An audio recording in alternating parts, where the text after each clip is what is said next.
La coopération, ce n'est pas uniquement de l'argent. La preuve, le Cameroun et ses multiples partenaires dans le domaine de la foresterie l'ont une fois encore démontré. Le 23 septembre 2010 dernier, l'enceinte du parc zoologique de Vogbeti, en plein cœur de la capitale camerounaise, a servi de cadre à la signature d'une convention de partenariat gagnant-gagnant entre le ministère camerounais des forêts et de la faune d'une part et les organismes mondiaux que sont la FAO et l'Union européenne d'autre part.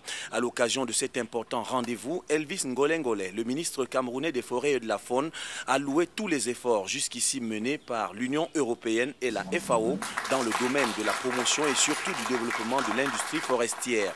Au terme d'une cérémonie brève mais ô combien significative, 5 projets dans ce secteur vital de la foresterie sont sortis des terres.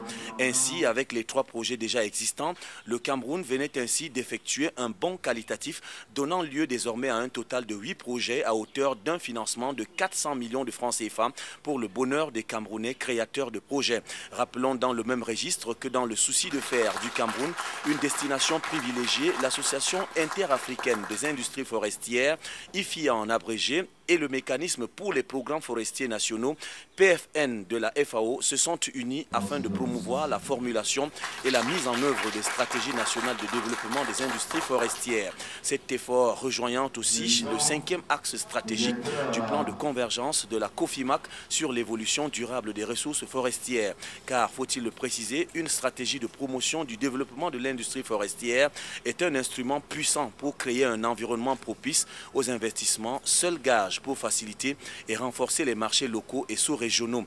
D'où l'importance de cette signature de convention entre le gouvernement camerounais en parfaite collaboration avec la FAO et l'Union européenne.